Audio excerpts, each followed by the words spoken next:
ICAR's point of view on standards in particular, and more so, Rob, on the auditing process. We are engaged by a particular European OEM to do the audit process. Just to put it out there, they don't stipulate ICAR training as a requirement, so we're going in there as a purely...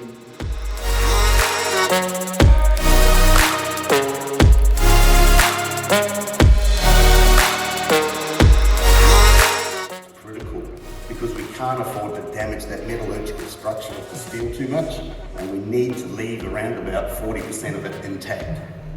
So you'll see in that picture on the process, the things that we need to do. So tea is on again today. Our meal sponsored by ICAR, so thanks to them.